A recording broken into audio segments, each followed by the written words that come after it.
El miércoles de esta semana, las bolsas del mundo tuvieron su mejor día desde 2020.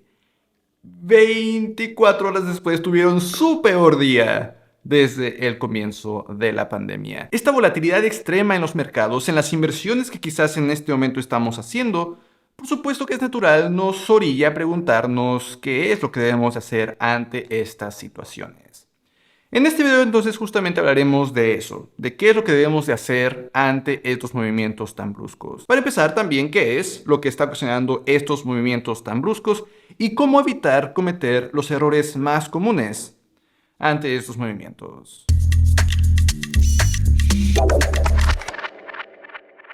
Hola, yo soy Eduardo Rosas y este es mi canal de finanzas personales. En este canal hablo sobre inversiones, planes para el retiro, generación de nuevas fuentes de ingreso y varios otros temas de finanzas personales en general que te ayuden a alcanzar la libertad financiera y vivir la vida que deseas. Así que, si es tu primera vez por aquí, considera suscribirte. En este video entonces vamos a hablar sobre esta volatilidad tan extrema que acabamos de ver en este par de días anteriores, en los que vimos mejores días en 2 años y peores días en 2 años en solo 48 horas. Vamos a hablar de qué está ocasionando estos movimientos, de qué errores podríamos cometer y cómo evitar cometerlos, y de cuál es la forma en que podríamos empezar a invertir en estas situaciones. Ahora, empecemos hablando de qué es lo que sucedió el miércoles, porque de pronto en cuestión de horas las bolsas del mundo, en especial en Estados Unidos, subieron bastante. Y esto tiene todo que ver con la Reserva Federal de Estados Unidos, que es el banco central de ese país. El banco central de cada país se encarga de establecer la política monetaria de estos países, de sus economías, con los objetivos principales de mantener el valor de su moneda. Es decir, esto conlleva, entre otras cosas, el mantener la inflación en cierto rango. Y Estados Unidos se ha estado enfrentando a la inflación más grande que ha tenido en más de 40 años. Entonces, la Reserva Federal ha sentido la presión de intentar controlar esa inflación. Justamente el miércoles subió su tasa de interés en 0.5%. Una subida de este tamaño no lo había hecho desde el 2000.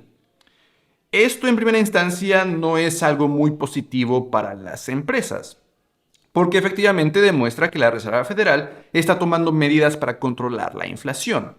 Es decir, el dinero va a salir más caro, pedir prestado dinero va a salir más caro.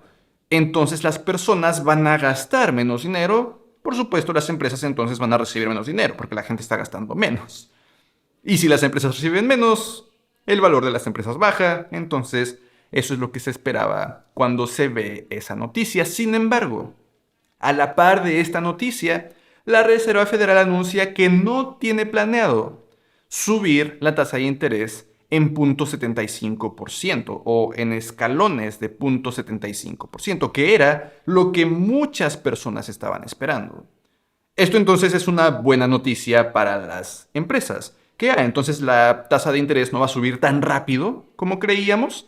Eso quiere decir que las personas van a seguir gastando al menos más de lo que esperáramos. Es buena noticia, suben las acciones. Eso es lo que pasó el miércoles.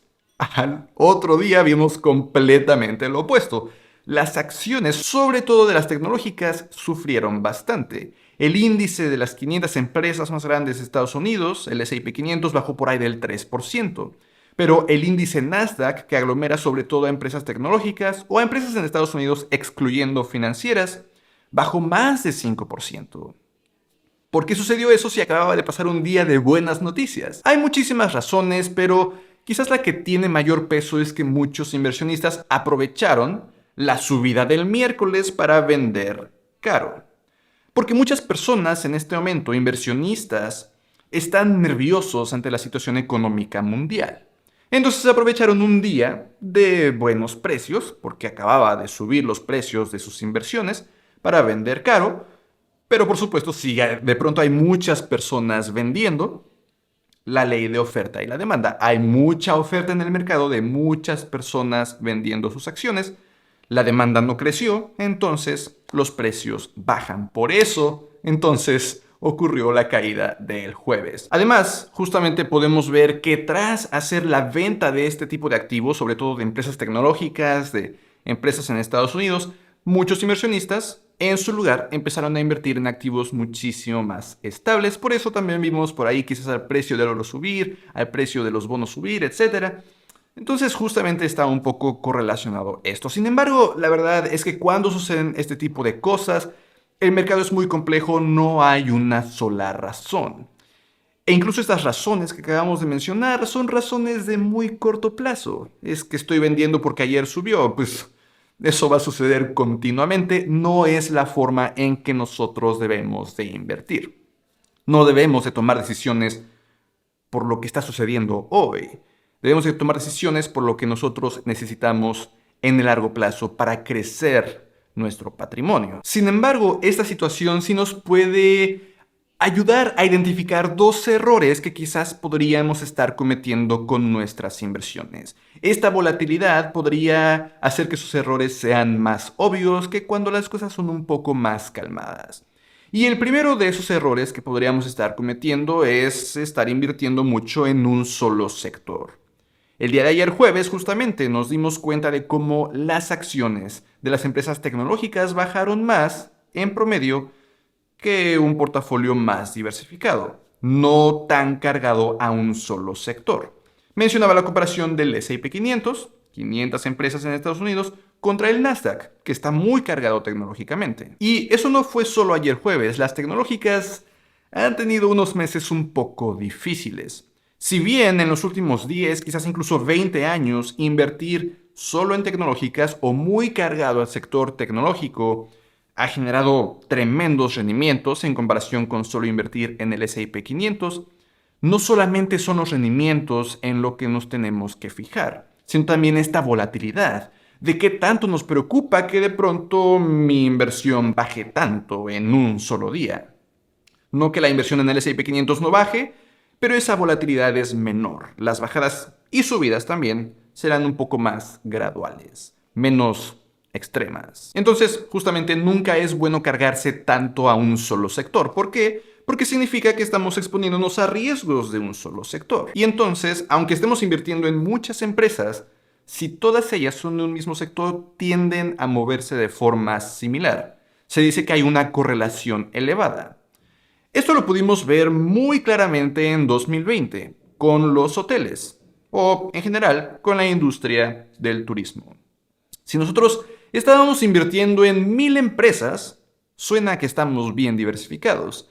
Pero si las 1000 empresas son hoteleras, son aerolíneas, en un año como 2020, a pesar de que estemos invirtiendo en tantas empresas, seguramente todo nuestro portafolio va a bajar. Es justamente lo que tenemos que evitar, es lo que deberíamos de evaluar en nuestro portafolio en este momento, si no estamos cometiendo ese error con las tecnológicas. Ahora, el segundo error que nosotros podríamos estar cometiendo y que esta volatilidad puede demostrar es que estamos sobreestimando nuestra resistencia a los riesgos. Sobreestimando qué tantos riesgos podemos soportar o hasta qué punto la volatilidad no nos quita el sueño. Si esta volatilidad que vimos esta semana te empezó a quitar el sueño, de que viste, pues ayer tenía más dinero y hoy bajó bastante, es una señal de que sobreestimaste el riesgo que puedes soportar. Es un error muy común, el sobreestimar nuestra resistencia al riesgo, porque no suele ser tan obvio en qué punto realmente vamos a sentir la presión, en especial cuando llevamos poco tiempo invirtiendo. Nuestro capital quizás aún no es tan grande. Sí, quizás ya aprendimos que es muy común que bajadas de 10%, incluso 20%, sucedan cada cierto tiempo, cada año, cada 5 años. Entonces, mentalmente o incluso en papel ya podríamos decirnos a nosotros mismos que sí, cuando el momento llegue y vea que baja 10% mi inversión, no me voy a preocupar porque ya sé que eso es común y que en el largo plazo de todas formas mis inversiones van a subir. En papel suena, ok, menos 10% lo dejo pasar. Pero estos días podrían demostrarnos que no necesariamente es así. Y es que también tiene muchísimo que ver la cantidad que tenemos invertida. Imagina que tú tienes poco tiempo invirtiendo y que tu capital solamente es aproximadamente tus ingresos de un mes. Entonces, si hay una caída de 20%, es una caída en valor monetario a lo que tú ganas en menos de una semana. Entonces no suena mucho. Quizás en ese momento sientes, entonces puedo soportar un montón de riesgo. Cayó 20% el valor de mis inversiones y no me preocupé. Sí, porque ese 20% es lo que ganas en una semana. Pero ¿qué pasa si de pronto llevas varios años invirtiendo y tu capital es el equivalente a tus ingresos de 5 años?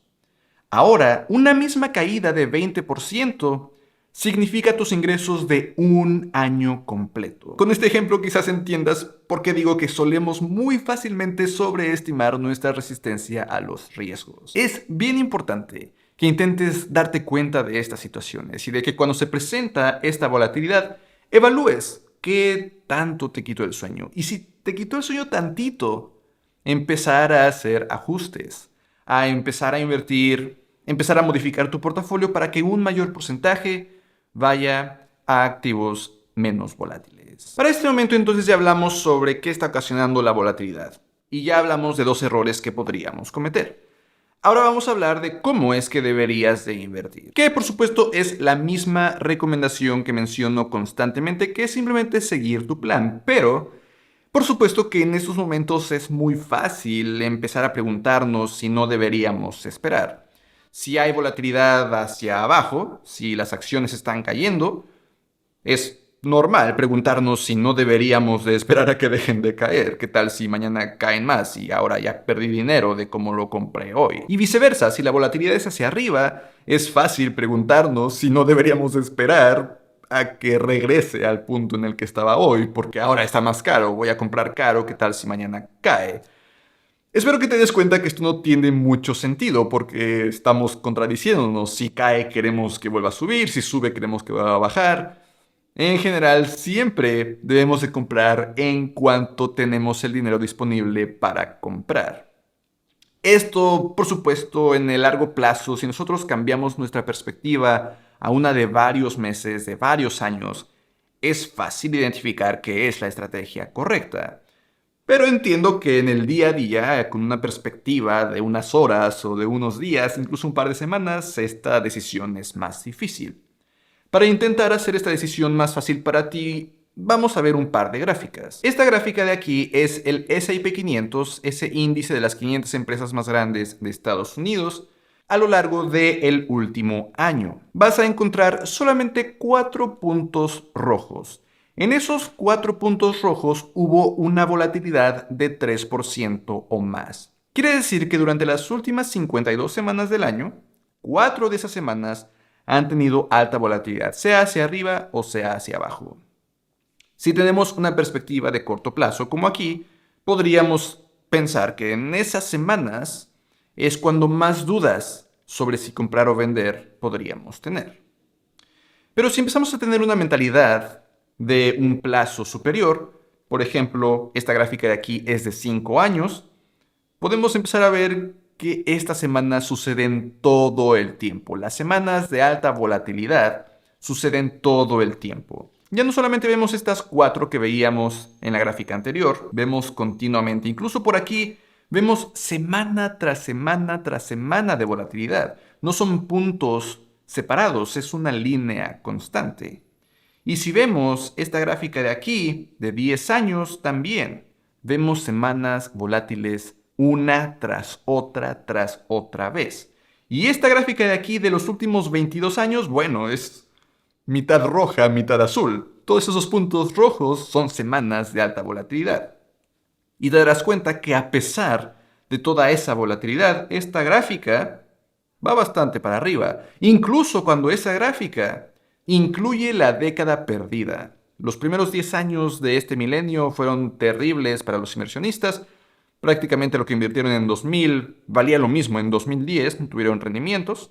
Pero aún así, con esta perspectiva quizás te das cuenta que la personita que estaba por acá a mediados de 2003 pensando si debía de invertir porque había volatilidad, no tenía nada de qué preocuparse porque en el largo plazo, a pesar de esa volatilidad momentánea, el crecimiento de las acciones es notorio. Si esto no termina de convencerte, Recuerda que si tú estás invirtiendo continuamente, digamos mes tras mes, el precio promedio al que tú vas a comprar va a ser un precio justo. Si tú, por ejemplo, estás comprando el S&P 500, quizás en enero lo compras a 1000, quizás en febrero lo compras a 1100, en marzo a 1200 y así sucesivamente. Si hay de pronto un mes de alta volatilidad y lo compras a 2000, pues los demás meses van a compensar, van a promediar el costo de adquisición de este S&P 500 a un precio más normal.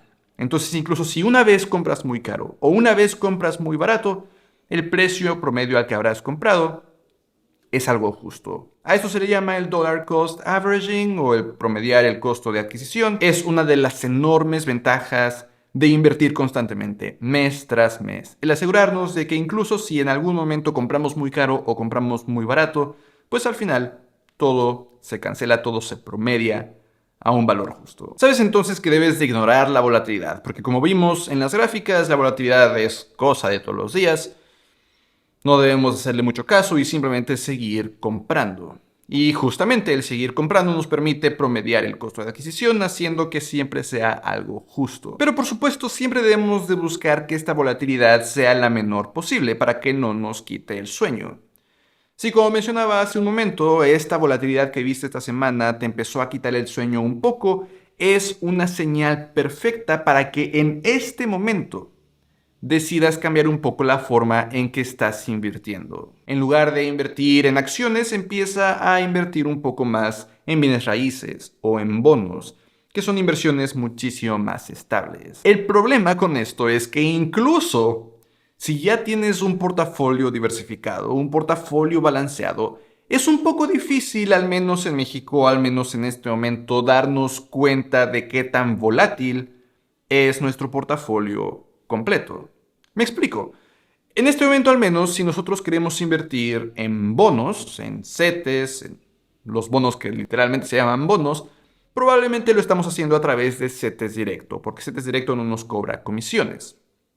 Pero si estamos invirtiendo en acciones, en este S&P 500, en el Nasdaq, en acciones de todo el mundo, probablemente lo estamos haciendo a través de una casa de bolsa. De hecho, probablemente a través de GBM Plus, porque es la más grande en México.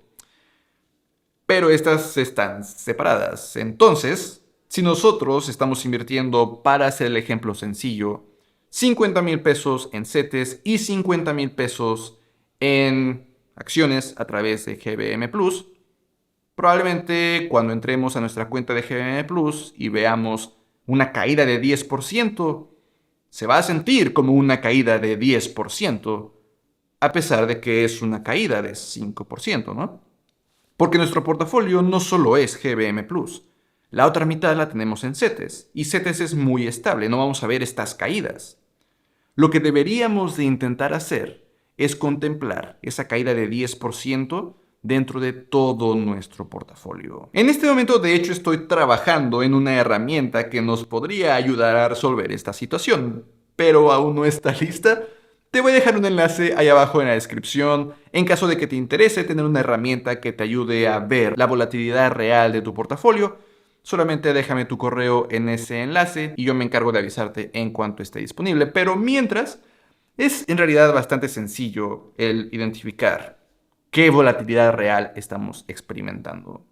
Podríamos en cualquier momento crear una hoja de cálculo en Excel o en donde sea, digamos el ejemplo que teníamos, y escribir que en CETES tenemos 50,000 pesos y que en el S&P 500 tenemos otros 50,000 pesos. Eso quiere decir que el portafolio es igual a CETES más S&P 500, 100,000. Luego podemos poner abajo nuevo portafolio. Digamos que nos acabamos de dar cuenta que ahora en el S&P 500 solamente tenemos 45,000, porque hubo una caída de 10%. Entonces aquí le ponemos que tenemos 45,000 más, y vamos a CETES, y nos damos cuenta que seguimos teniendo 50,000. Entonces escribimos aquí 50,000. Finalmente podemos calcular la volatilidad real. Para calcular la volatilidad real, simplemente tenemos que escribir 1 menos, y entre paréntesis, lo que está en nuestro nuevo portafolio dividido entre lo que estaba anteriormente, y esto convertirlo a porcentaje. Y entonces podemos ver que esa caída de 10% solamente en el S&P 500 significó en realidad una caída de solo 5% en el contexto de todo nuestro portafolio. De nuevo, esto es importante porque a primera instancia ver solamente nuestra cuenta en casa de bolsa puede hacernos ver volatilidad que no está ahí en realidad, porque solamente estamos viendo una parte de nuestro portafolio, no el portafolio completo. Espero que esta pequeña explicación en una hoja de cálculo te pueda ayudar a saber qué es lo que está sucediendo con tu portafolio en realidad, para ayudarte a tener un poco más de tranquilidad, ver que las caídas no son tan grandes con respecto a tu portafolio completo y que en general tengas un panorama más real de lo que está sucediendo con tu portafolio. Pero, en fin, ahí lo tienes. Espero como siempre que este video te haya sido de utilidad, que te haya ayudado a ver cómo es que debes de invertir en estas situaciones de alta volatilidad, que te ayude a identificar esos errores que podrías estar cometiendo y cómo debes de solucionarlos. Y en general quizás también que te haya ayudado a entender por qué está sucediendo lo que está sucediendo. Por cierto, de nuevo les dejé el enlace ahí abajo en la descripción a esa pequeña herramienta que estoy construyendo para que en cuanto esté disponible yo les pueda avisar. Nos vemos en la próxima.